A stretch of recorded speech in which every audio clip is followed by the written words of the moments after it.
Chris McLaughlin? Haley? Here. Jesse? Here. Brian? Here. Debbie? Here. Shannon? Here. Eva? And Michael? Here. Thank you. Any agenda adjustments? I do not have any. Okay. I make a motion to approve the minutes as presented from November 6th. Do I have a second? Second. Any discussion? All those in favor? All right, motion carries. Next up, committee acknowledgements. So let's address the public comments from last time. I know that Mike Haggerty had a question about adding the church back to the agenda. Unfortunately, right now, that's not able to go back onto the agenda with the pending lawsuit that we have there. Ed had some questions about the expense reports, and I know that he's been in touch with Jamie on that. And as far as the expense reports go, and I don't think Jamie's here, but correct me if I'm wrong, Micah, I know that we weren't going to continue to just keep adding into our packets the 2023 information until it was reviewed by the auditors, because it wasn't going to change until that time, is what I understand from Jamie, and I know that Ed has reached out to Jamie for further clarification on that. There was some questions about some equipment being removed, and yes, it's my understanding that am I saying the right name? 207 Broadband removed equipment that was theirs.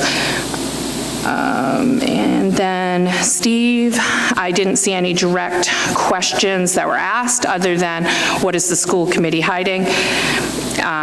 There's nothing that we're hiding, and if there was specific questions in relation to an audit, that I'd ask that you email those to us, and I'd be happy to have the Finance Committee follow up on that. I do know that Ed has followed up with Jamie on some questions on audit stuff. So that was all that we had from last time for the public comments. And next we'll move to committee acknowledgements. Jesse, did you have anything? All set. Haley?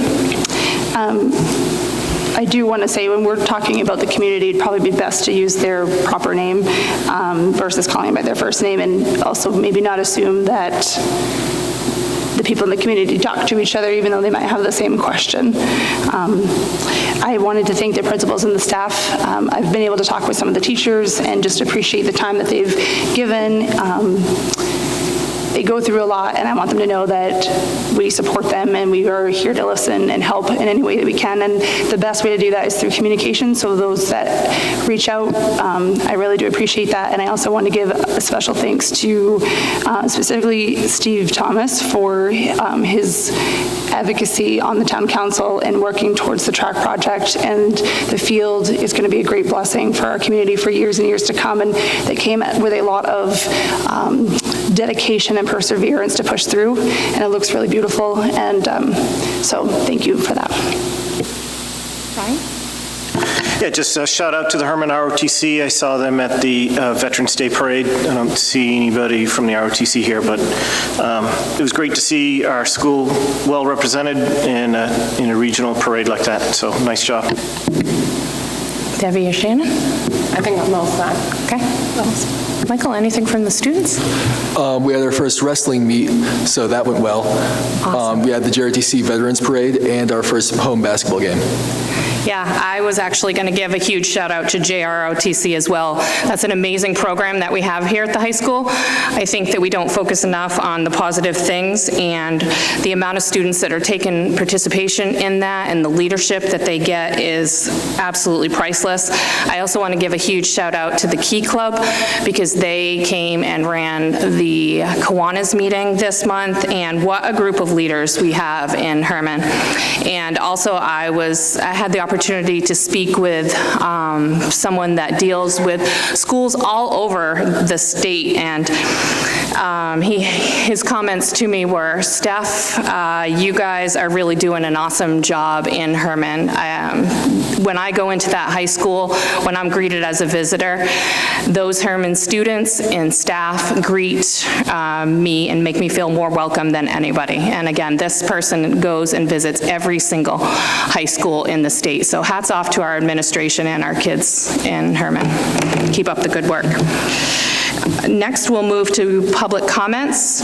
And just as a reminder, this is an opportunity for members of the public to comment on agenda items, contribute info that may be of interest, or ask clarifying questions. Please wait to be recognized and identify yourself before speaking. It's not the time to register complaints or promote a personal agenda.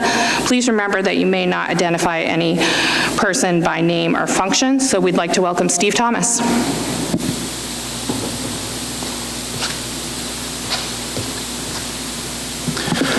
Steve Thomas, Hermon.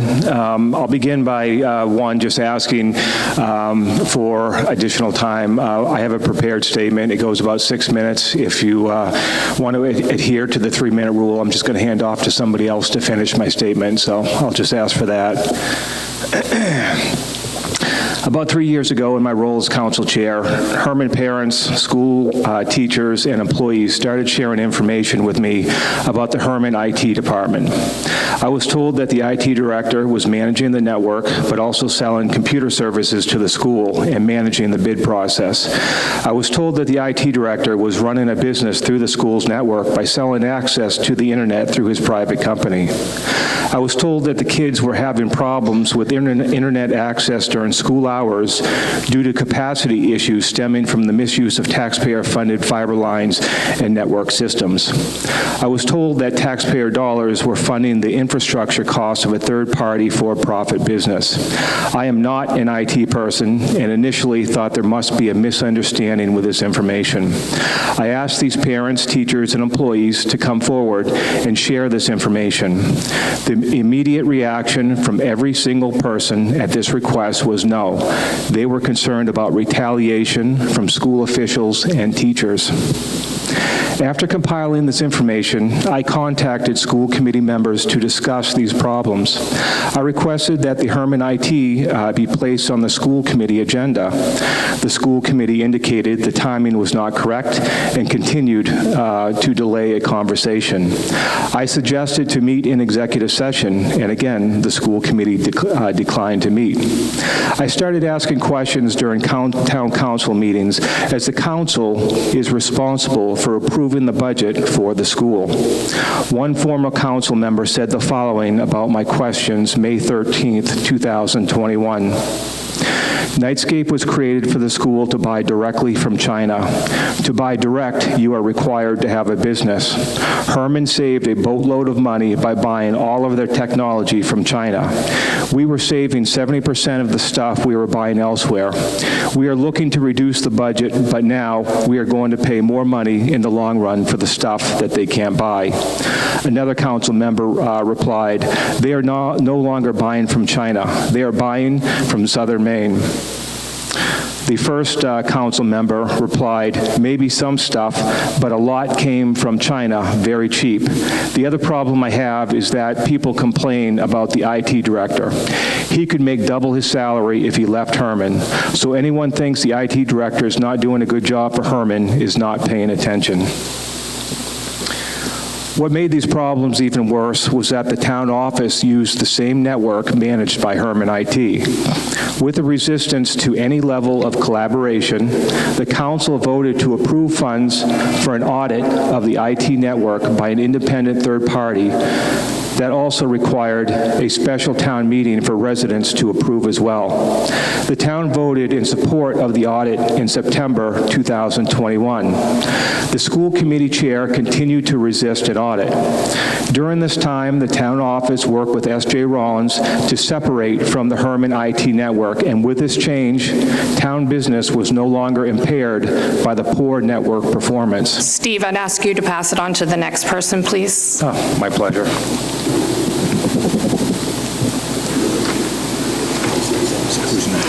Next up is Chad Leonard. I will say, so what he's saying, these are my comments. So, I want to start right here.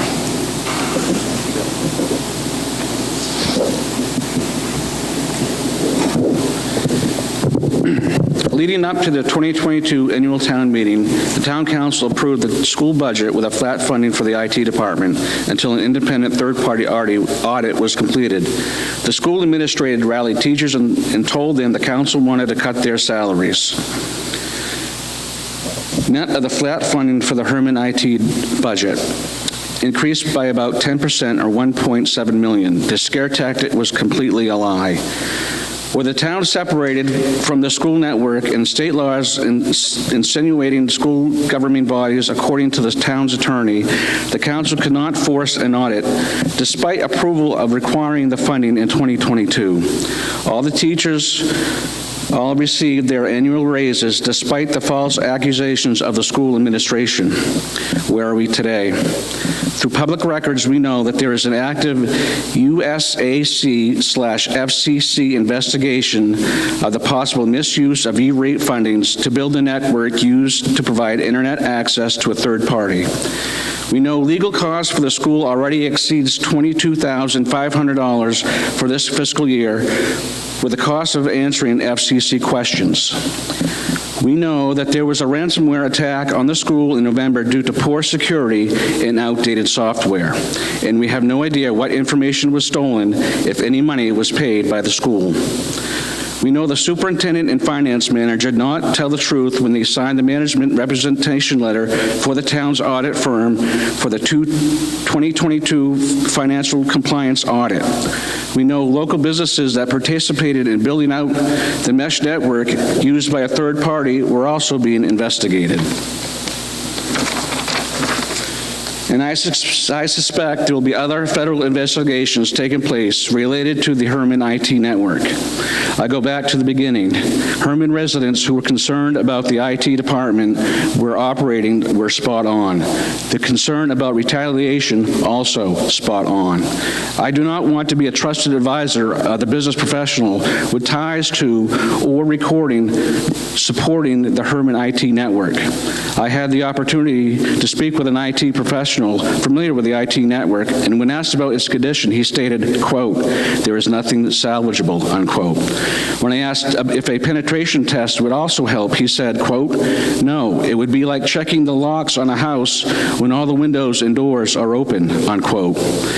He also said that there was a clear third party using the network.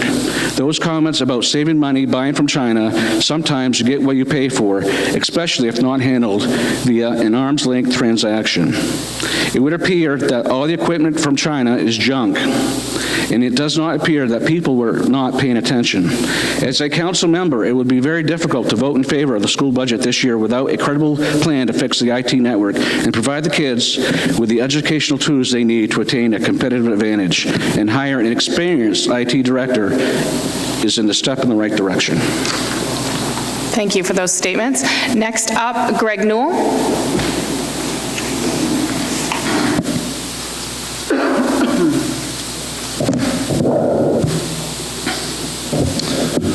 Chair, school committee, and superintendent.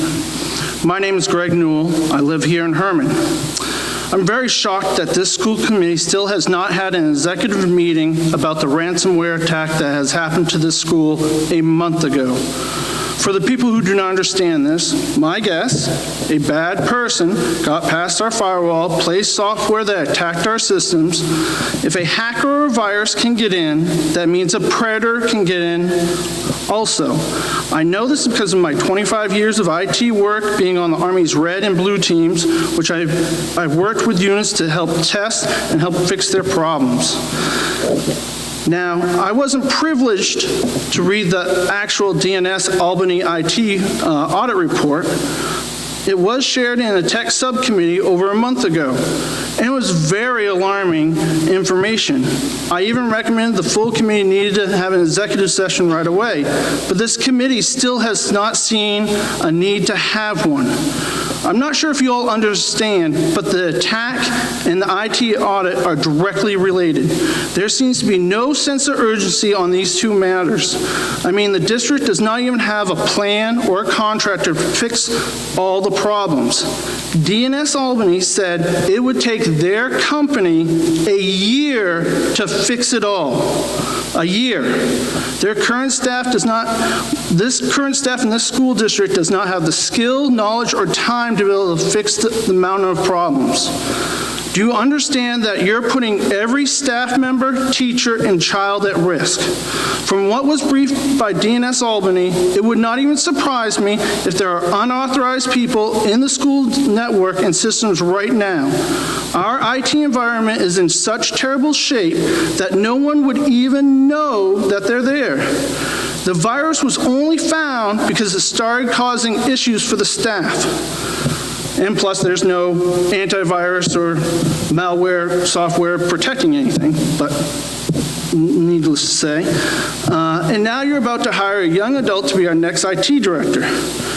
This committee is setting that person up for failure.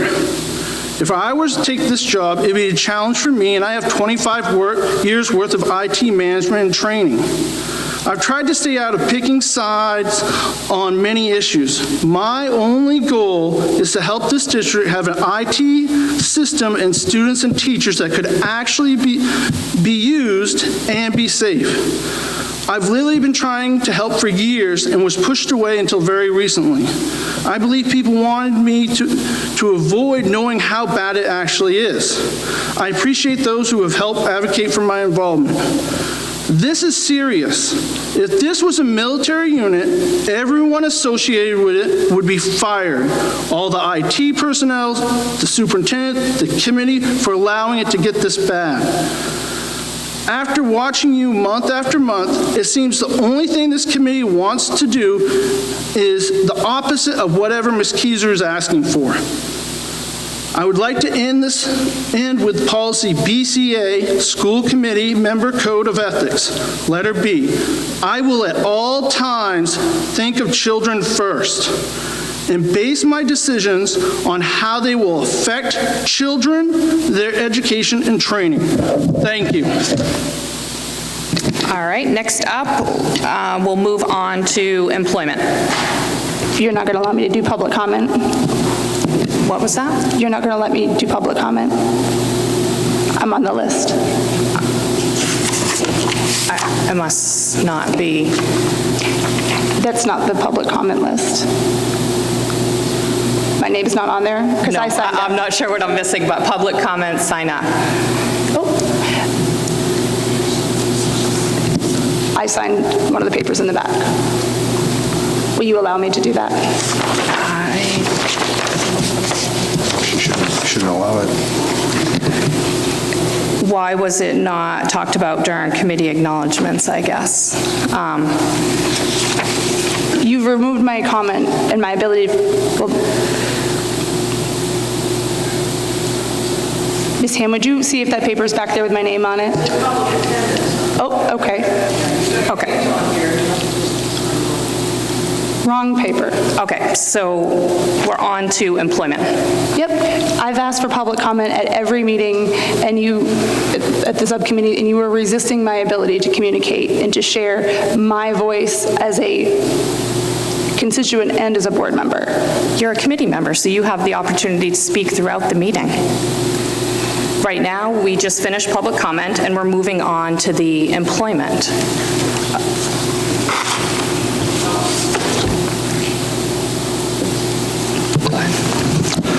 I am pleased to bring forward a candidate for the Director of Information and Technology. His name is Alex Bridges. Mr. Bridges is a former graduate of Hermon High School, so that's always special when you find the qualified candidate. It's somebody that has a little bit of knowledge of the district and especially what they're stepping into. He knows that it's going to be a very challenging position, and he is very eager to jump right in with the Tech Committee and start working on that plan as established by the goals of the Tech Committee, or excuse me, by the School Committee at the last meeting. He currently is the network specialist over at the Bangor School Department and has been over there for a number of years. Through 2 rounds of interviews, both committees felt like Mr. Bridges was more than qualified. Obviously, it would be his first directorship, and so we understand that there's going to be some challenges in regards to learning how to manage and build budgets, and I'm excited to work with him, and the finance director is excited to work for him, but we feel like he is the right gentleman to take our district forward, and especially he's got some really interesting and great ideas and specialties in regards to network, and over at Bangor, they spoke incredibly highly of him, and I know that they're going to miss him. So I'm pleased to, and I know he's here tonight. I didn't recognize him the first time he came in with the beard. It's always when students walk in taller and with facial hair, catches you off guard. So Mr. Bridges is here tonight. Thanks for coming out. And like I said, just pleased to bring him forward for the Director of Technology, read the title, I always call it IT Director. The Director of Information Technology position. I make a motion to approve the superintendent's recommendation to employ Alex Bridges. Do I have a second? Second. Any discussion? Yes. The statement was just made that, one, we talked about the future plan of IT in tech meeting that did not happen because we did not have a tech meeting. The statement was just made that we had discussion and both committees supported hiring this person, we didn't discuss hiring this person. So I'm just a little concerned with those type of statements where I had sent multiple emails asking for executive session to discuss this very important decision for our school, all of which were not responded to and not granted. It's a derelict of our duty to not do what's best for the community and make sure that we're hiring the most qualified person in a time where our IT department is in an unstable environment, to say the least. There are a lot of moving parts. Experience is necessary at this time. What is the question that you're asking? I'm clarifying the statement that 2 committees brought this person forward, and the tech committee didn't even discuss hiring this person. That would be the 2 hiring committees. Can you explain who consists of that? I've never heard of that. There are 2 rounds, and there were 2 different committees involved in these interviews, and both committees recommended Mr. Bridges for the position.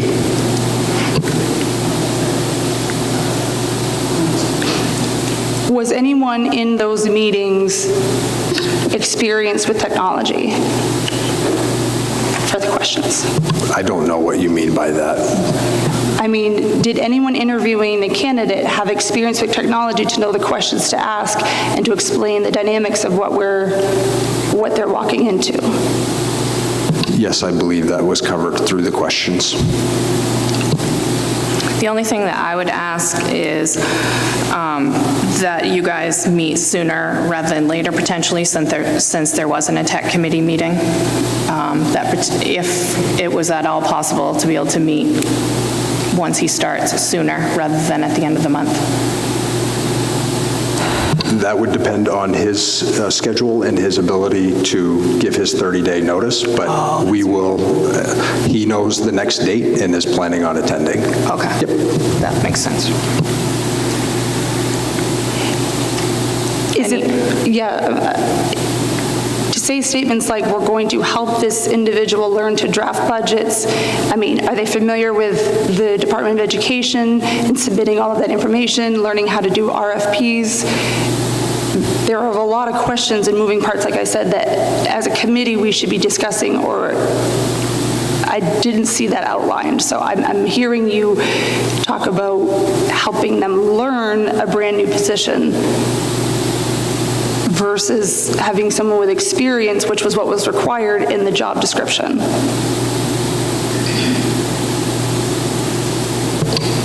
Again, I'm not really understanding what your question is. I'm bringing forward the best candidate for this position. You can do whatever you want with that recommendation. I was part of the process for the second phase, and I would concur that this is the best candidate for this position. That's why I support it. And when did that happen? Because I fully support a committee member being on the conversation, but why wasn't that discussed? I was invited by the chair and the superintendent to attend the second phase, and I attended the second phase. It complied with the process and the policies that the school has, and that's what my focus was, to ensure that it complied with our policies, and it did. That is why I concur with the recommendation that he is the best candidate for the job. Jesse, did you have something to add? Yeah, just out of curiosity, how many applicants did we have? This is a guess. I believe we had 6 or 7. Okay, thank you. Any other discussion? All those in favor? All those opposed? Any abstentions? Yes, thank you. Motion carries. Next. Okay.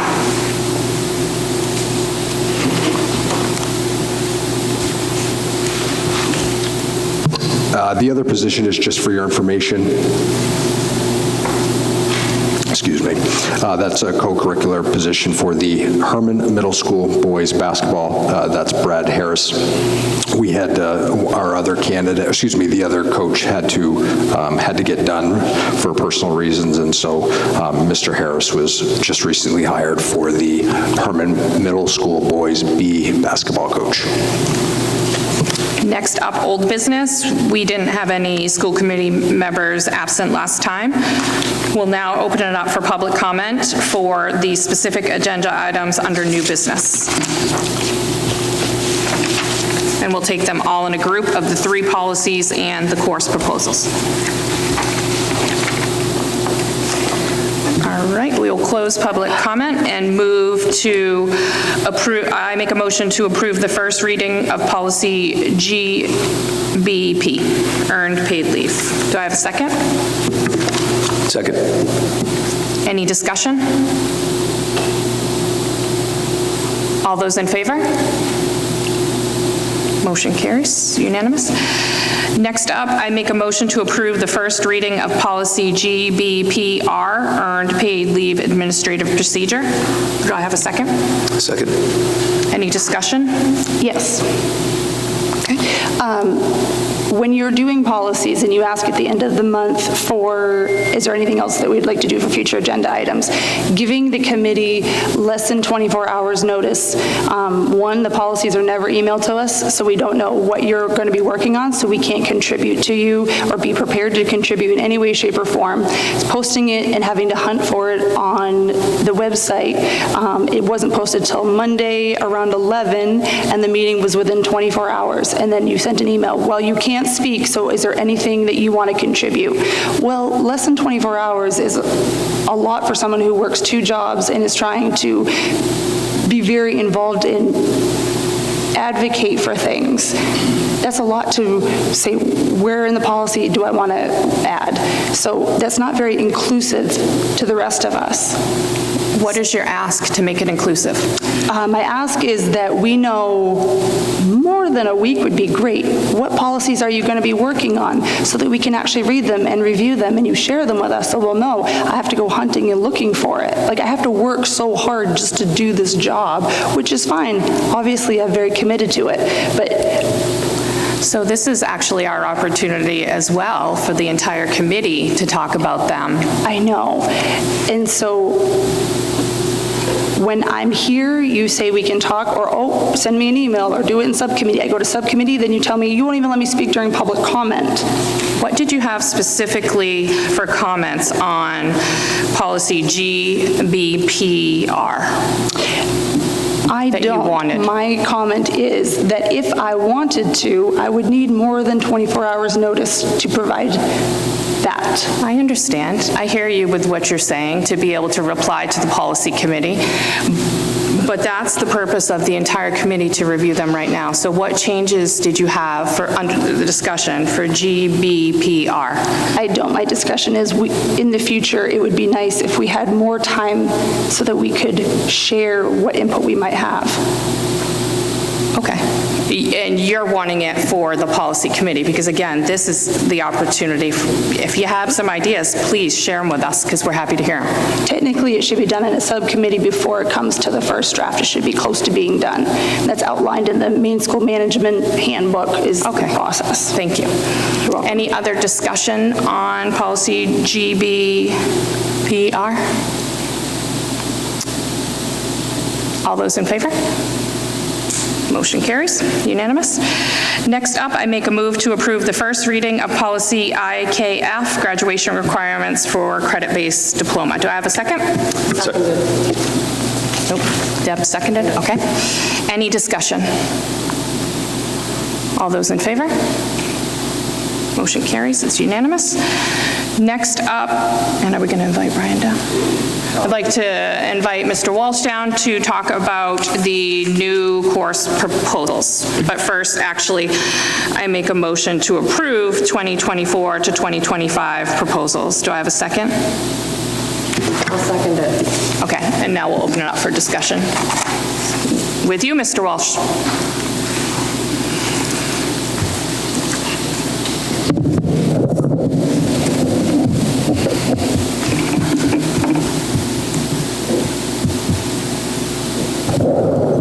right, good evening. You should see in your packet the following courses that I will review with you tonight. Just so you kind of understand the process, each year in the fall, we give the departments an opportunity to review the program of studies. They do this under the direction of Leslie Smith, the Director of Guidance. They go through and update or make any changes, and we also give them the opportunity to put forth possible new courses. Those courses are vetted at the administrative level. That would be me. Gone through. I then massage them a little bit, put my spin on it if necessary, and then we put those forward to you. The ones in front of you tonight, I won't read them verbatim to you. You have them in front of you, but I just want to talk a little bit about each, and then if you have questions, I can take them as we go through each. The first course is Theater Appreciation. This year, a new course was added actually at the middle school, and every 8th grader has an opportunity to experience a quarter of theater. For those of you who were not able to make it to our fall production, we are back. Pre-COVID, we had a robust program. For those of you who've been involved for a while, you know that. Obviously, things waned a little bit for a few years. The production of Shrek was fantastic. We 3 sold-out shows, and it really was nice to see collaboration between the middle school and the high school. This course is kind of designed with some of those kids in mind that have never taken part in theater. A lot of our kids prior to COVID would take part in the program, the children's program in Bangor and in Brewer. Their numbers have waned as well, and so we kind of see this as an opportunity to introduce students and maybe get them involved in art that they have never thought of before. For those of you who have not seen Christy Robinson in action, she is fantastic, and I think this course would offer an elective to our kids that we currently don't have. Any questions on theater appreciation? Okay. Yep. Just not necessarily to this one, but just overall, how do we determine if we vote these through tonight, how is it determined that they are offered to students come the fall? So since we are here for students first, if the students pick them, we'll run them. If they don't pick them, we don't run them. Sorry, go ahead. So what happens is teachers will talk to their students and kind of get a sense of what they might be interested in. The science department, they took it a step further this year. They actually did a survey and put out to the students a group of possible courses that they might be interested in. And so student input is also involved. Administration sometimes gets involved, especially when we see something or hear something from the kids repeatedly that might be of interest. The guidance department this year and last year are, I don't want to use the term begging, but we are short on electives at the high school right now. And so we're looking for courses where we think kids could add something that would enhance their experience at the high school. Is there a clip level for a number of students? There isn't, but I've always started, if you can't get double digits with a new course, then we don't run it. Okay. There's no set. Now, if you look at policy, Jesse, it doesn't say you have to have 25 kids or 15 kids. Steel pans is probably the best example. When we added that program, we started off with 20 students, and we now have 135 taking the class, and that doesn't count the performance groups after school and the competition group, et cetera. So it starts off, they can start off small and really expand. Sometimes we get excited and we think we know what students might like to do, and we put it out there and no one signs up. And so that doesn't mean we don't keep it in the program of studies. A few years ago, we put in a course on health and nutrition that the students seemed excited about, the teacher was excited about. First time we put it out, we had 3 students sign up. The next time we had 2 students sign up, and the next time no one signed up. So we didn't obviously run the class. Evidently, they weren't that excited about health and nutrition. So it really, they're our customer. So at the end of the day, we know based on what they select whether it's going to be, hopefully, we run the course or not. Okay, good. The other thing I want to mention is when these are submitted by the teachers and the departments, one of the things I look at, it's not that I don't look at the rationale and the description, I usually go to the bottom. It's not on yours. I asked to find out how much they think the course is going to cost, and then if it is a large number, you will get that number. These courses, and you can certainly ask as we go through each, we have a lot of the materials, equipment, and expertise already, so when you start looking at these courses, and you can certainly ask how much do I anticipate, these will not impact the budget. It will be a slight impact, if any. So hopefully that will help. Steph, can I just make one comment to Mr. Welch? Having had the opportunity to see new course proposals come, it's an opportunity to offer the opportunity for students that might not be interested in the traditional things that are going, like the theater and those type of things, because it's a big production. But these type of things, they offer the opportunity for them to think about getting Correct. involved. And they're based on the number of students that are willing to do it.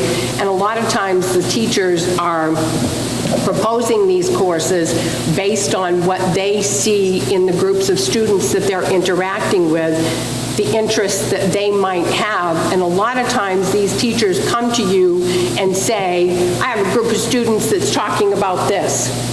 There's a whole group of them that are interested in this. Can we put something like this out? That's where the thinking cap comes on, and that's where you have the discussions and you propose these possibilities to us. So I thank you for that. So Which is a great introduction to our next course. Thank you for that, Mr. Qualls. So the next course up is a Fundamentals of Gaming course, and this will fall under our STEAM, that's Science, Technology, Engineering, Art, and Math. So we currently have a STEAM Science course. It's a one-semester course. We were looking for a second semester to complement that. The Science Department put their survey out, and Fundamentals of Gaming Concepts proposal was made. I will be coming back to you next semester to discuss our esports, which you probably don't even know we have esports, have taken off incredibly. We started, as some of you may know, how clubs get born here. Well, one of our teachers came to me and said, we have students interested in gaming, which didn't mean a whole lot to me, but I looked on, we did a little research, and we found out that it's actually an MPA-sponsored sport, and there's 2 seasons. We had 35 students sign up immediately, and again, right now, the advisor is not being paid. We have not asked you for money or anything like that. We just wanted to see what the interest level was, and we have a team in the semifinals and has a great shot to go to the finals, which is kind of incredible to us. But at any rate, from that, this concept course was developed, and it would be a half-credit course that, again, would complement what we have currently in STEAM Science. And one of the neat things about this is not, you see the gaming concepts and you're a kid and you're like, this sounds pretty cool, and it's our way of introducing you engineering, computer, technology, and math. So it's really kind of getting you to learn things at a different level. We can see some other courses possibly spinning off from this, like coding, which would go nicely with our AP Computer Science. So any questions on the STEAM Fundamentals of Gaming Concepts course? Okay. Going down to the next course. This is also would be offered by the Science Department, and again, they did their survey. This is astronomy, and for anyone who is taking astronomy at the college level, astronomy is not just looking at stars. You get to measure the distance, and it's really more of physics than anything. When I took it as a blow-off class, I learned very quickly that it was actually physics and math, and Cal came in handy. So we've added this as an option. Again, as a semester course, this would be an elective. This does not replace a science requirement or anything like that. We actually put together a astrology club, which again is not a paid club. It's a teacher who was excited about it and kids who are excited. We were unfortunately clouded out for our event. We were supposed to go out to the softball fields and back of the elementary school. We had the professor who runs the center at the university coming out to give us kind of an exciting night, and unfortunately we were clouded. In fact, it was our first night that we had snow, so that was canceled. But at any rate, from that, the instructor saw some of the excitement in our students, and so she put together the proposal for this half-credit course, which again, it's a semester course. It would be a nice opportunity for our kids.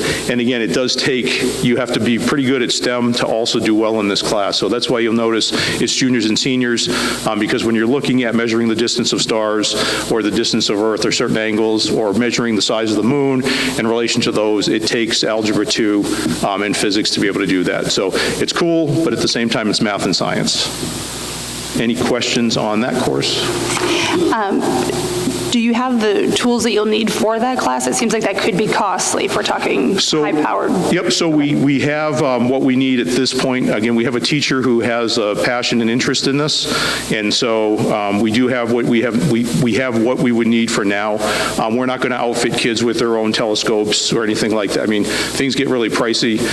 What's kind of nice is you can do a lot of virtual. You can also, with one device, give kids an opportunity, and that's kind of similar to the model up at the university. Good question. Okay, any other questions on that one? All right.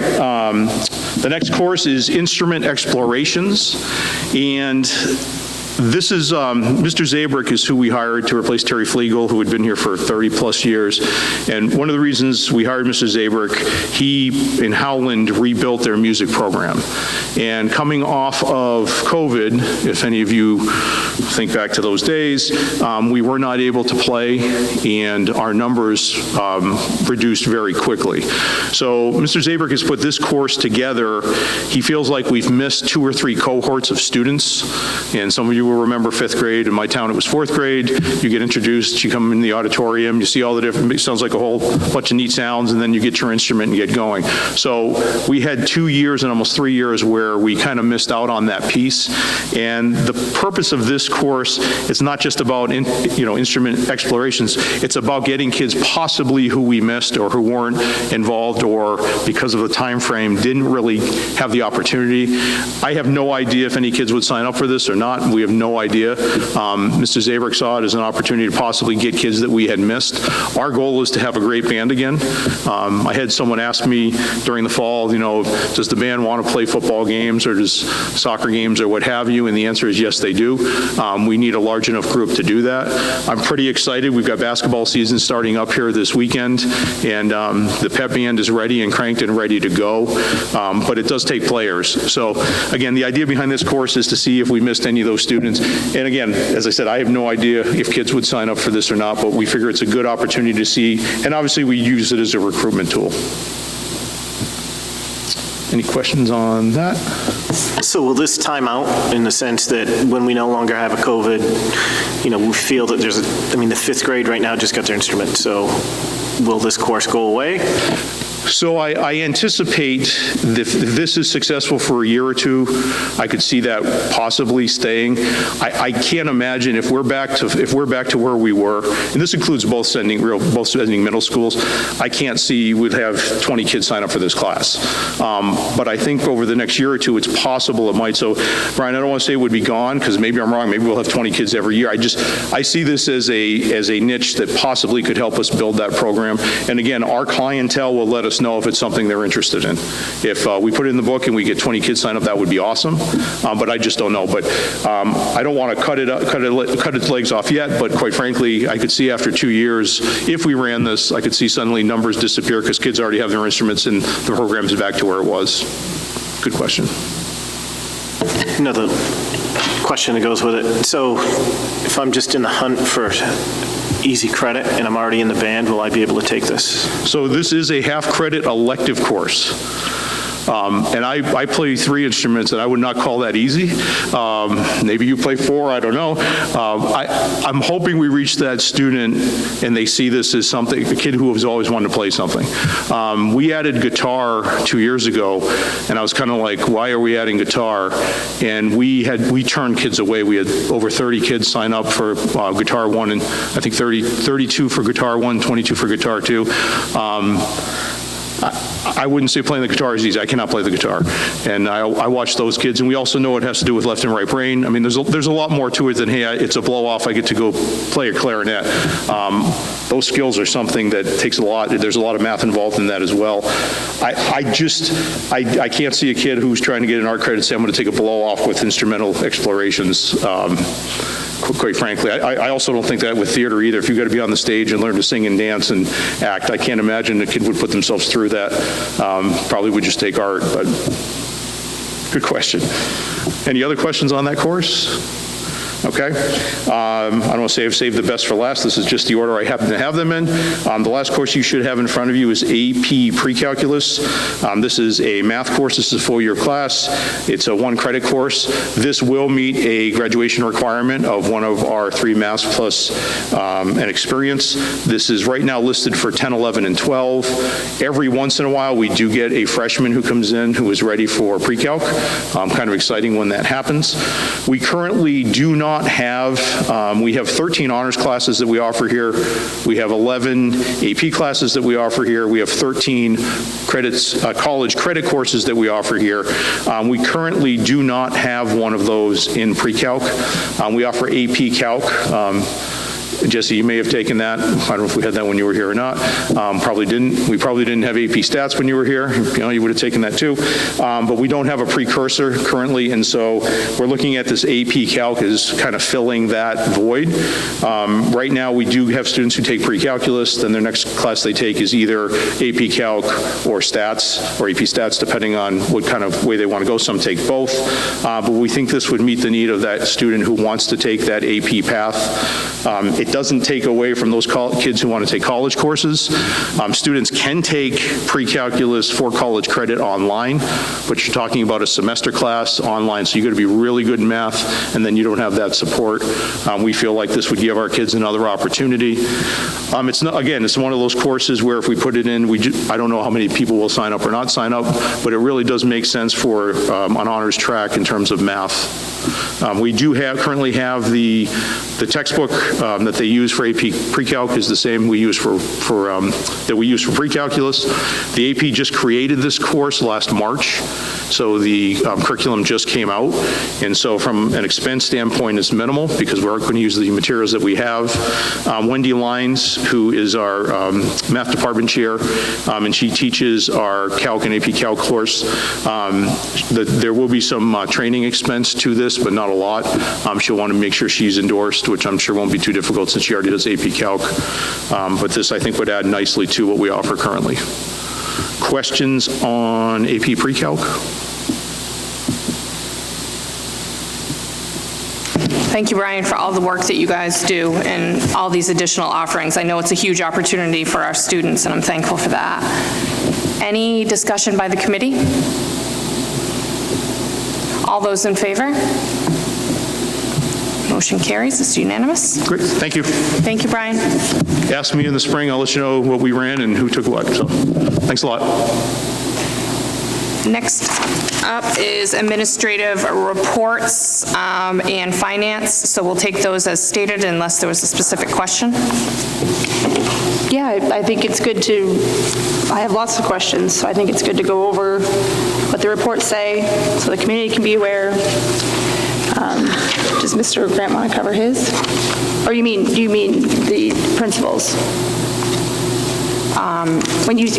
So we're going to take them as stated because the packet is provided to everyone.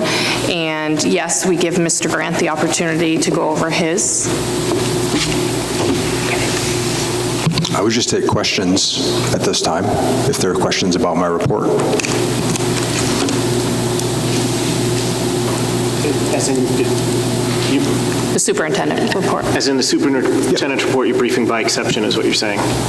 You're not going to go over anything if we have a question? I hadn't planned on going over anything in regards to what I had written in my report. I anticipated questions regarding the ransomware attack. So I would take questions over certainly ransomware attack or obviously anything else that's written in my report. Yep. So in regards to the ransomware attack, do we know if it was focused on Hermon or if it was focused on the actual Power School? We believe it was focused on Power School through a bad patch. And do we know if any other schools nationwide were impacted by it or if they were threatened by it? I don't know. We know that we were contacted by Colin, and that email's in your packet as well. But we assume that there were probably other schools if they were also had the same outdated patch, but we don't know, Brian, if anybody, who else might have been impacted. We were focusing on, obviously, ourselves, so.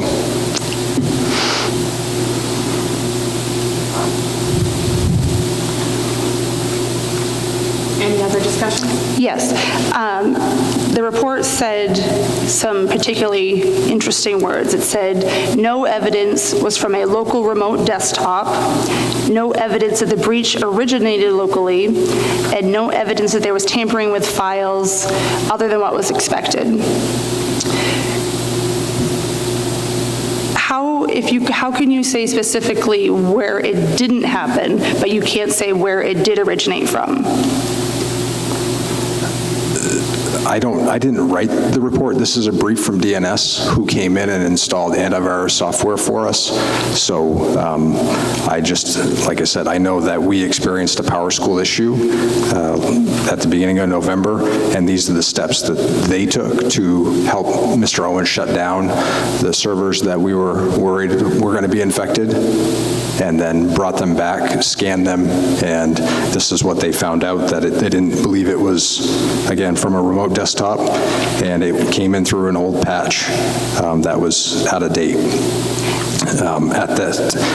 Thankfully, we had been planning a migration to PowerSchool hosting us, and so that was actually planned for Thanksgiving week. We expedited that timeline with PowerSchool, and I believe we moved over to their cloud on, I think it was the 13th or 14th of November.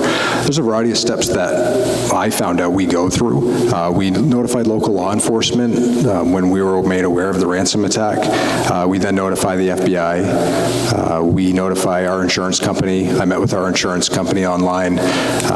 They then bring in, we talked with our attorneys first to get the next steps.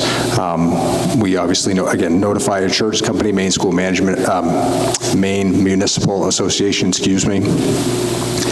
And then they brought in, it's called the data breach specialist. That's the attorneys that I referenced in my report.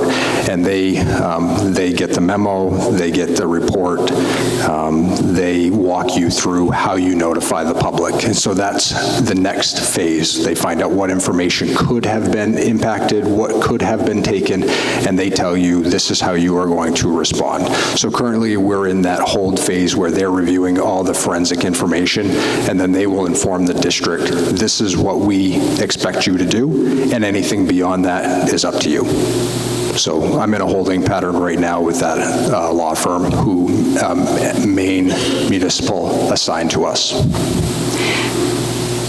The questions, we had a virus email that went out August 18th, August 17th, through what appeared to be a teacher's email. I've been receiving multiple emails as though it's Stephanie Euler, although it isn't, or I don't think it is. There are lots of things that are going on, and it makes me worried that there are other malware within our system. This is the first that I'm hearing that you're receiving emails from me. It's not, I don't believe it's from you. I'm saying I've reported it to technology because that's the proper channel, and you like proper channels. So I sent it to them to say, hey, I'm getting emails as though it's Stephanie Euler, and I'm not sure why. Aside from that, to say a statement that this was only a PowerSchool issue, or to insinuate that it is a ongoing issue. I'm not saying it isn't for PowerSchool. This affected staff. This affected multiple computers. This affected the main office, the administration, special education. So to insinuate that this is only a PowerSchool issue was inaccurate, and that's not true. What is your question that you're asking? I'm reading from the report. Yes, I understand that. Why are you saying insinuate? I'm not insinuating anything. This is the report from DNS Albany and the steps that they took and the findings that they had. So I don't understand how me citing that this is a PowerSchool issue makes me insinuate anything. If you can tell me what I'm insinuating, please do so. But you're not being clear in regards to what you think I'm trying to say. This is the report, and this is what happened.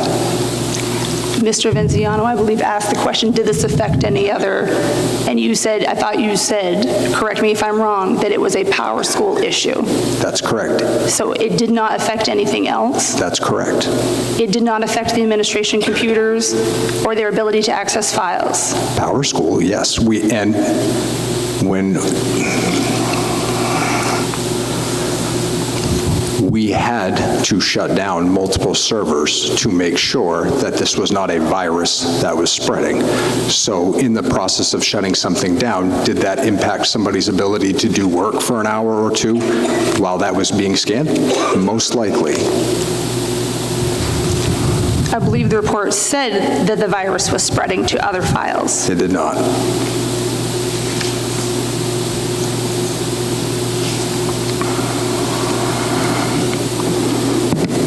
Any further questions on Mr. Grant's report? Yes, I do. It says in the middle paragraph, the limited damage done to just one server with minimal damage. We later found that PowerSchool had identified a vulnerability in our PowerSchool setup. PowerSchool was then migrated to the PowerSchool hosted solution off the local premise and was permanently shut down on 11/13/2023. You had mentioned, so the committee is aware, everybody, I found out this information with the rest of the community. This was never shared with the committee, or at least not with me. I'm unsure why something of this nature wouldn't be brought in and discussed, a plan of going forward, so we can all be aware of what you're doing. That being said, you mentioned at the Finance Committee that you were in the process of purchasing servers. That was not on the agenda tonight for a vote, and I want to discuss what that's about and why that's not being approved through the committee. The server bids have not come back yet. We have received specifications. I believe one of the committee members sent me an email regarding specificity of the server or the types of servers, and we had received a recommendation from DNS on what specifically we should be seeking, size, strength. I know those are not the technical terms. I have requested that our IT department put out a bid for those servers. I do not have enough bids back yet to bring a recommendation forward, but when I do, I will be sharing that with the new IT director and bringing that to the committee for approval. Was that in your report, Micah? The question that was just asked, was there anything about that in your report? About servers? Yeah. I believe I mentioned it at the Finance Committee meeting. At this time, we're taking questions specific to his report. This is my chance to communicate with someone who will not reply to my emails. What questions did you have?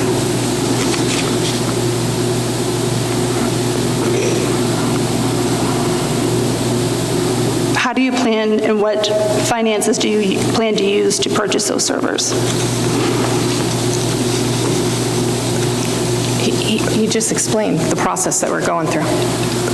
Where is the funding? Which funding source are you using? I plan on asking you to approve it out of ARP funding. I believe I also said that at the Finance Committee meeting. Is that correct, Brian? Do you remember? Which we haven't gotten to yet. Yeah, that'll be in the Finance Committee notes.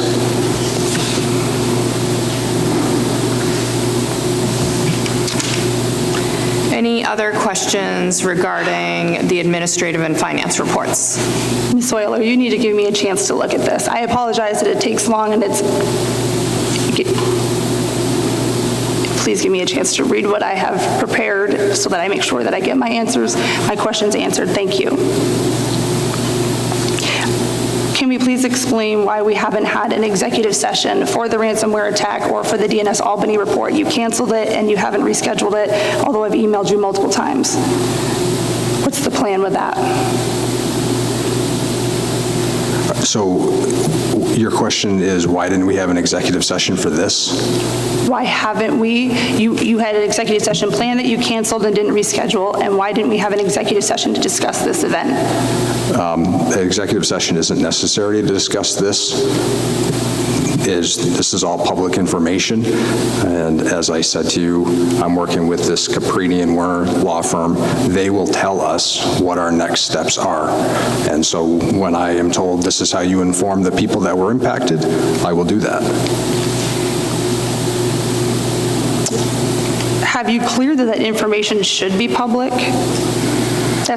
Yes.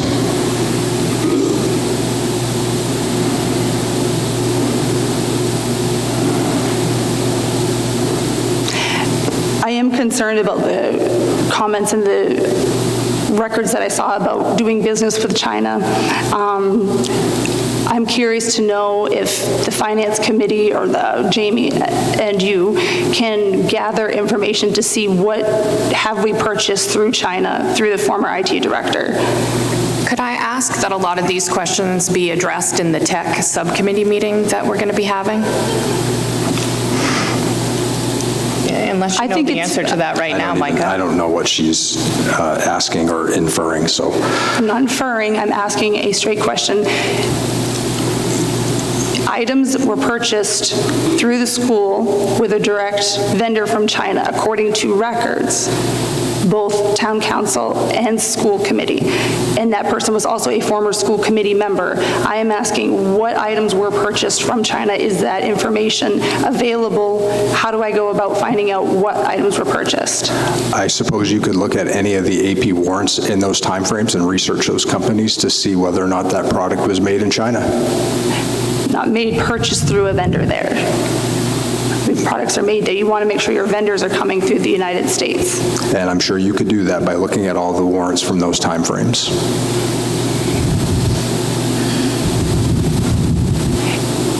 Are you familiar with our policy that says that we cannot buy or purchase anything from foreign entities? Yes, I am. And are you familiar and aware that we have equipment here that has been purchased and is from foreign agencies? I'm not aware of any. Did you want to suggest some? Did you have? I would love to have an executive session to discuss all these things that are not public information. Yes. I guess, why would these items not be discussed in the tech committee? We have to really be careful because we can only operate as a committee. So anytime we are operating individually, the point of this meeting is for us to act as a committee. So it sounded like there's some knowledge that's... Stephanie, that is insinuating that I'm not allowed to think when I'm not sitting at this table. That I'm acting individually. Yes, I think when I'm not here for myself, and I bring that information and I ask for executive session to discuss technology so that we can make a plan going forward. I think it's like 7 times in the last month that I've asked. What else did you have on the reports, Haley? Why do you refuse to communicate about technology as a group? We are a group who's in charge of purchasing and the funds of this. Why can't we talk about what the plan is? We oversee policy and procedure. We do not micromanage individual parts within the school. I recognize that there's a lot of opportunity that we need to work on, hence why we have a tech subcommittee, and Mike has taken additional steps, and there's a new director that's being hired. It is not micromanaging to communicate as a board whose votes for financial purchases, to be aware where we're going, what we're doing. We need to communicate so we all understand when we sit before the people and we're voting, we know what we're voting for. So we don't end up in this mess again. I hear you with what you're saying. What additional questions do you have on the reports?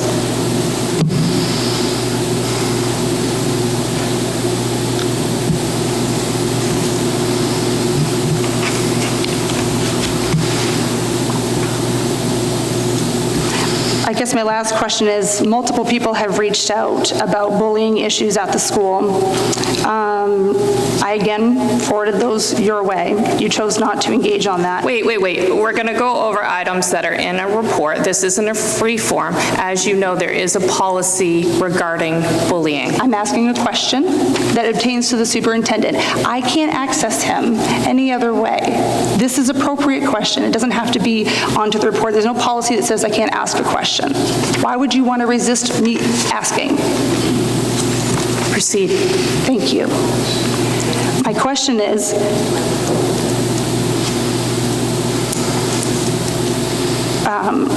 apologize, I was distracted by the other committee member. Is that report for bullying, are those in your report that you submit to DOE and the commissioner annually? Is that accessible somewhere to the committee? Your annual report that we did not read?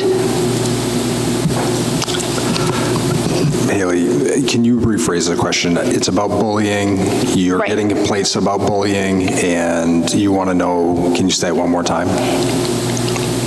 It's my understanding that the superintendent submit an annual report to the Department of Education, the Education Commissioner. That is correct, of substantiated bullying investigations, yes. Is that accessible to the committee? So we didn't review anything like that at the end of the year when you submitted that. So where can I find that?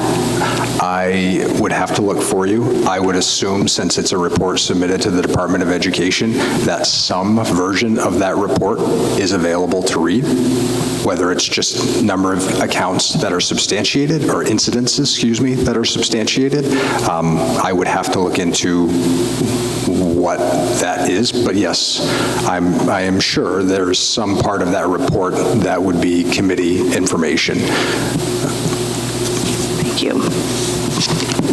I do not submit unsubstantiated bullying reports, only substantiated. I just want to clarify that. I don't know if I said that at the beginning. Okay, moving on. Oh, did you have a question? I mean, I hate to beat this one, but on the bullying subject, could you just what's the difference? How does that work? Difference between what, Brian? So when there's a bullying report, and then it makes it to you to go to DOE for a substantiated bullying report, at what point is it not substantiated? What's the process from the point that somebody has an incident to it gets reported to DOE? Is that underneath our bully procedure? Like, do we have a procedure that outlines everything? Yes. So there is a policy, JIC, J-I-C-K, and there are several JIC-R, JIC, I think it's E1, E2, there might be an E3, there's also a flow chart. But ultimately, just broadly speaking, if somebody, and it could be anybody, reports bullying, and I'll let my assistant principal at the high school speak to it a little bit too, but generally speaking, anybody can report bullying. It can be reported anonymously. It can be reported by a student. It can be reported by a staff member. It can be reported by a parent. They fill out that report form. It asks for a variety of information. Then there's an investigation conducted that would involve interviews of the alleged target, the alleged bully, witnesses, the format in which it's taking place, right? Is it on the school bus? Is it after school? Certainly, is it electronic? Evidences, right? So, we try to procure any type of evidence that would be there. And then it has to go through, it has to meet a threshold to be substantiated. So it has to be based on something, and it has to be proven true. The principal or the assistant principal making that investigation, if substantiated, would then make recommendations for discipline, counseling, obviously contacting parents, conferencing, ongoing counseling perhaps, notices to stop, her cease and desist orders. Then that report gets sent to me to file with the state. If it is unsubstantiated, the report comes up, it goes into a file. Where the superintendent comes in is that I'm the one that puts it into the state portal, and I would hear any appeal of a substantiated case. So if somebody said that, if one of the principals says that is bullying, that parent or guardian can file an appeal to that. They have a time frame. It is in the report. Your child has been, substantiated bullying, X, Y, and Z happened in this time frame, and then that parent has the right, or guardian, has the right to file an appeal of the superintendent within a certain time frame. And I would hear any appeals to substantiated reports. Stephanie, if I missed anything, please. No, I think you did a really nice job. Thank you, Micah. I think one of the things we need to be careful of is when we keep throwing out, there was an accusation that there's a lot of bullying, you've gotten a lot of bullying complaints. And I think you got to be careful of making that statement, because I deal with that.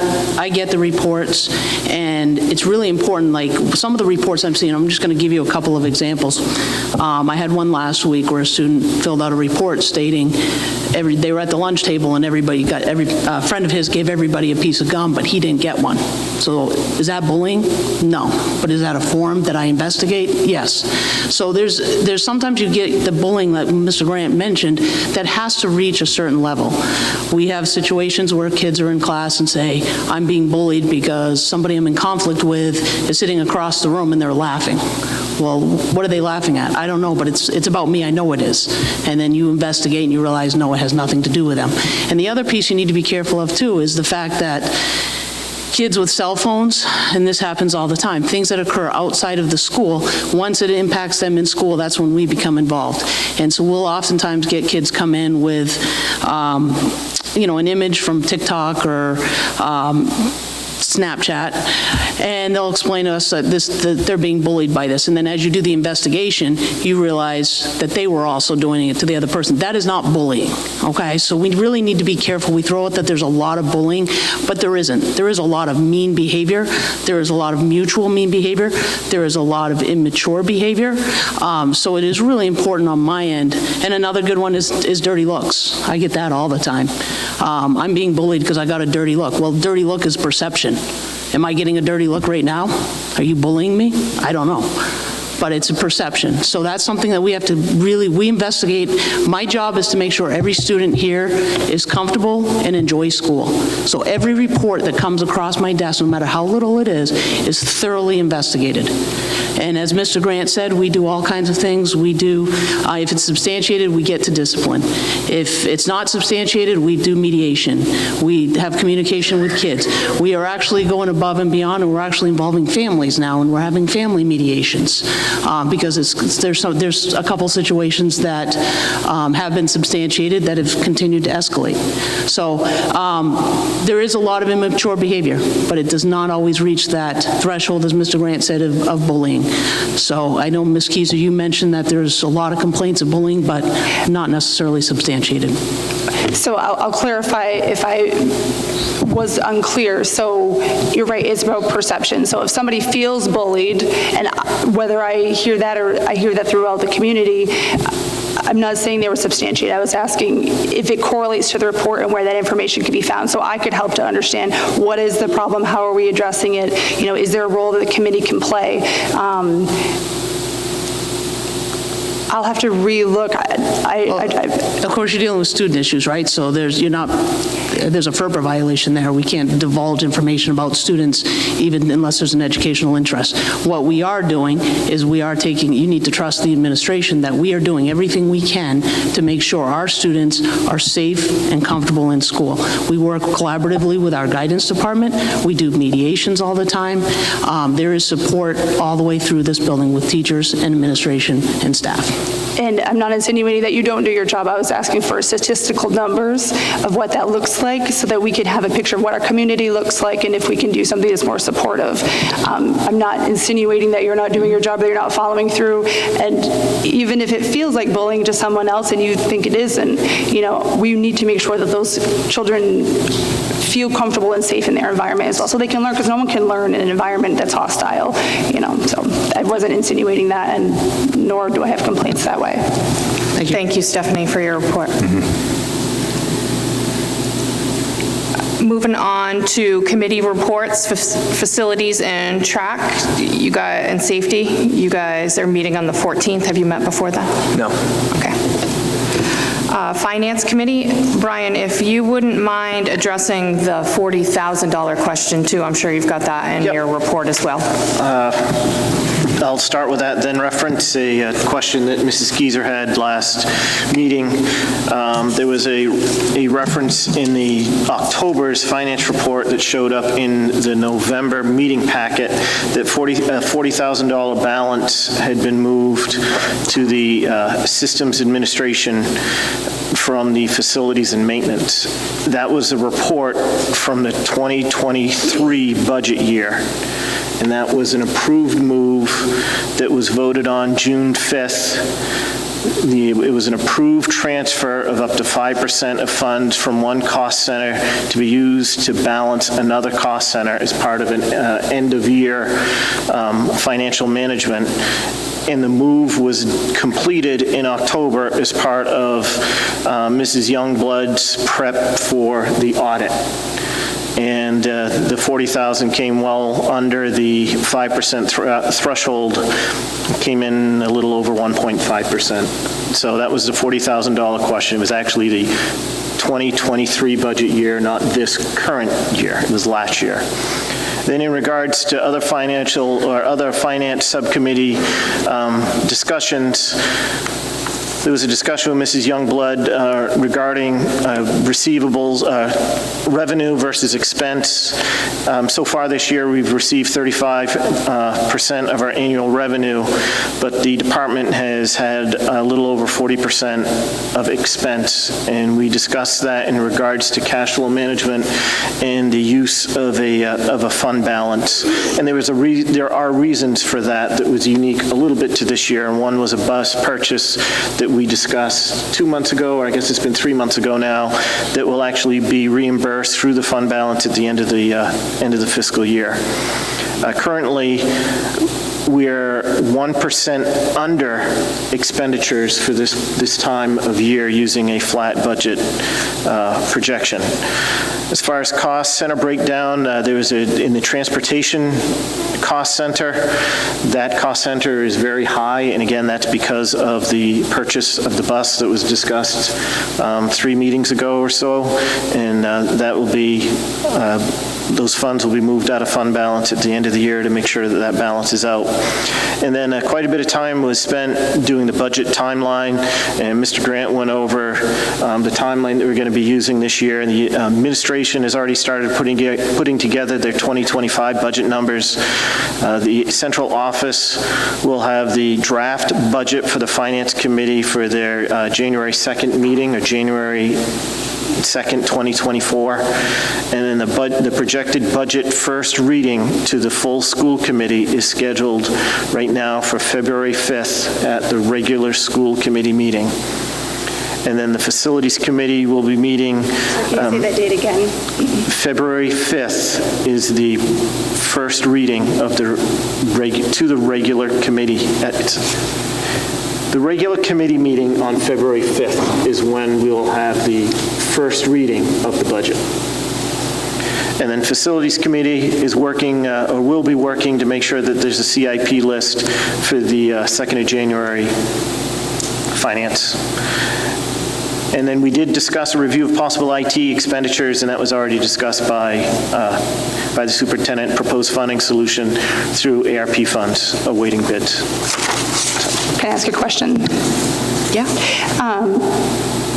I noticed the word choice you used, they will present the budget to the committee. So is that saying that we're not doing the workshops like you used to do where the whole committee had input? No, that's a timeline that the superintendent will be presenting the budget for the first reading for the 5th. So the first reading, so it used to be they would do 2 work sessions over the budget, and then it comes to the committee for a first reading. And I had asked about that. Yes. And so it sounds like that's not being promoted again this year. That's not what I heard about. That wasn't. So we're going to read it before we discuss it? Oh, just. Nope. He just gave the outline of when it was going to be presented. That was the outline of the timeline. It wasn't the process that they were going to be, or we will be using. It's the outline of the timeline. Okay, so are we going to schedule two budget workshops before the first reading? That I don't know.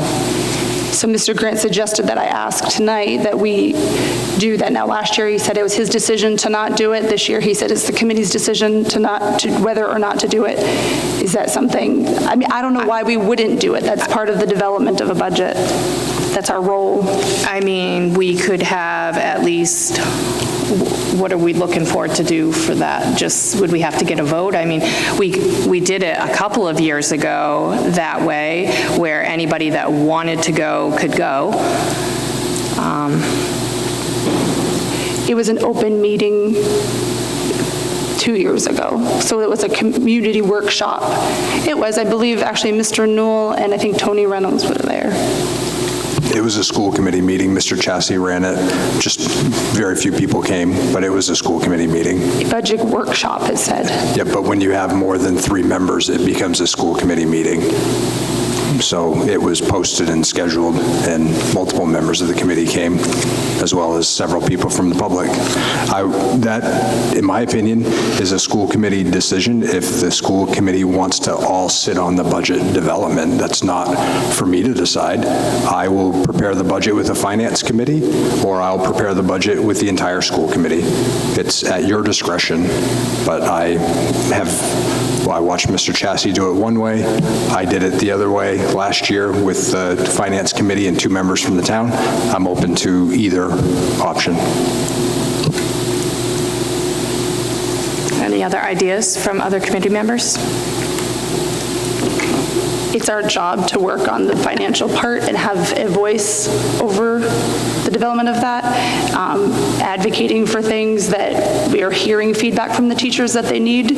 I think it's to resist having all voices at the table seems... Haley, nobody resisted. I'm asking for people's feedback. I'm going over last year and going forward of how it will work. I don't think it's fair to say that people resisted having all voices at the table. We had a minimum of 2 meetings with the entire committee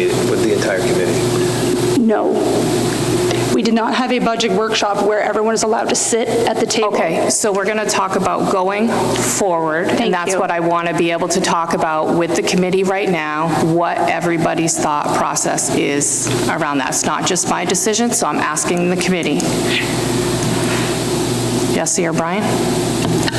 I think this year when we included part of the town council and they had they had representatives in the meeting, I think that is productive, and it keeps us in line, and it builds that cooperation between the school committee and the town council. So whatever it looks like going forward, I think it's important that you guys did it last year and it seemed to be very helpful.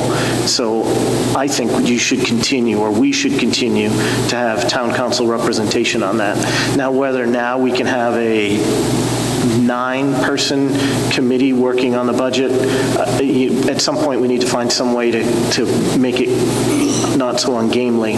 But there needs to be, I agree that everybody needs to have a voice, but to have a 9-person committee plus staff to try to work through a budget will become troublesome, difficult. And that's why we didn't do it that way last year.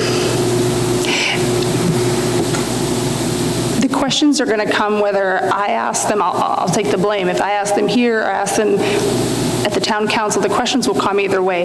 It works way better when we're all communicating at the table. To say that 9 is cumbersome while certain schools have 14 plus school board members is crazy to me to think that. So let's work smarter, not harder. And I fully support the town council being involved. I support the teachers, parents, everyone. Give their feedback. Why wouldn't we want to work that way? Last year, wasn't it open to the public? Yes. Yes, that's what I thought.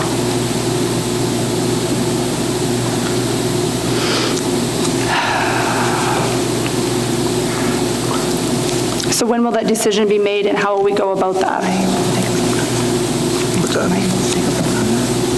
I don't think so. I think you just decide. I mean, you could ask for a straw vote.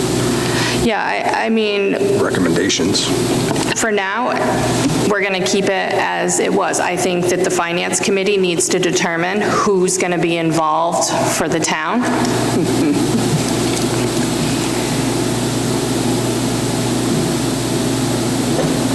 Really? Okay, moving on. So the Finance Committee is scheduled for the 2nd of January. That's our first look at it. So the Finance Committee, I mean, Jesse, you're the senior guy there for us. I don't want to speak for us, but the 2nd is already scheduled as a Finance Committee. So can we keep that as a straight Finance Committee with the public invited as usual? And then look at doing a workshop after that, which would be either a single workshop or as needed. Absolutely, we could look at it as needed. I mean, this doesn't need to be an emotional event. Emotional. It's not emotional. And at what point will you guys pick who, how'd you pick who from the town was involved? I didn't pick anybody. I asked Mr. Barry to ask the counselors. I don't know his process, but I believe last year it was Danielle Haggerty and John Steyer were the two reps, and I think we met 2 or 3 times. And I know sometimes Mr. Barry came also. So I'm going to extend the same invitation to him this year. Could you for the January? Yeah. Oh, yeah. Yeah, I can ask him for January 2nd, too. That's fine. I mean, we're starting to talk about positions and budgets, so I could certainly ask him to ask the counselors for a couple of reps again for January 2nd moving forward. Okay. We've got a plan. So for the policy committee, I think, well, we set a goal last time that we should be reviewing the oldest ones. So is Jody able to look to see what 2 or 3 of the oldest ones are so that we can start to tackle those? Yep. Stephanie, I think what we did, we've reviewed the oldest ones, but if MSMA or the attorney or something brought a policy forward that we needed to, then it worked in. Perfect. There are a lot of older policies on the books that, best efforts to weed out the ones that we don't still need, but there's a lot of work there. But, so that's what we had been doing. When Kristen and I were looking, we had a list and we were working through the older policies. But if MSMA or the attorney said, this is an active issue, other school boards are reviewing this policy, you need to push this to the front of that's what we did. So that's, whether that's how it goes forward now, that's how it has worked. And it was, it seemed to be working. But that's the decision of the board or the policy to do. If Jody could look those up, then let's tackle it from that way. Technically, the law says we have local control, so to have somebody who doesn't affect our community steering a ship, I agree with looking at old policies, but why wouldn't we put our effort and energy into issues or things that we need to work on through policy? Like, both can be true, and I hope that's the goal. And also, my question to the policy committee, so where going forward can we agree to have a set place that is always posted and that everybody understands how to post it so that excuse can stop happening? Are you looking for meeting dates or are you looking for agendas? I'm looking for when can the agenda be expected to be posted, where will we find it because it doesn't come in our email, and which location so we always post the same spot. What's realistic for Jody to post that? I will ask Ms. White to identify and email the entire committee where the agenda and the meeting time can be found. I will have her do it. As I said to you all, my goal is 4 to 5 days beforehand, and that is realistic for me, 4 to 5 days. So if we meet on Tuesday, then you could expect it Wednesday or Thursday. Thank you. And Tech Committee, there wasn't a meeting, so we're on to possible future agenda items, and we'll go around the room. Jesse? All set. Haley? I'll email them. Okay. Yeah, I'm all set for now. Thanks. Okay. Deb?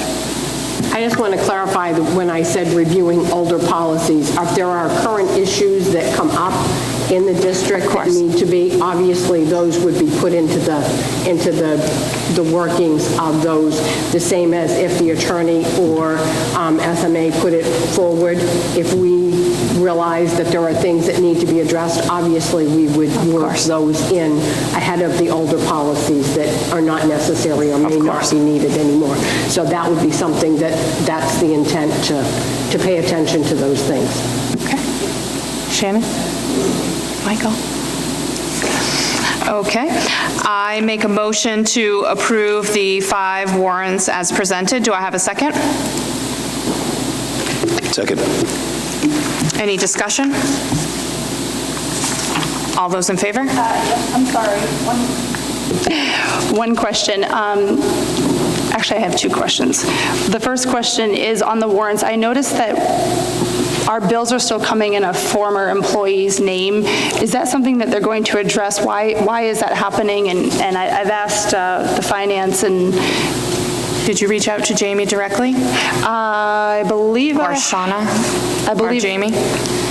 I have. It definitely would be worthy of a policy of when we're having accounts, why they're not going through the school's name and why that isn't getting changed. So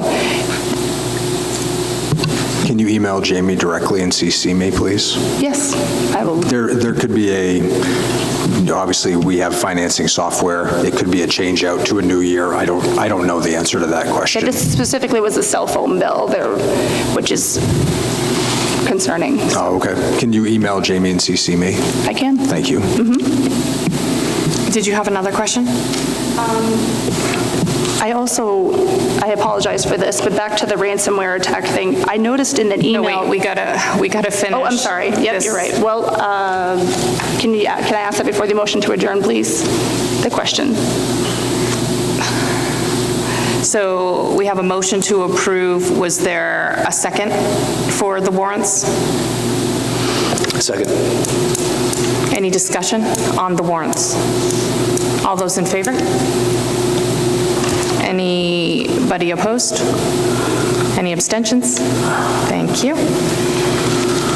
And if you have a question, can you email that question? I don't get answers to my emails, so no. It's a simple question. May I please ask a question? What is your question?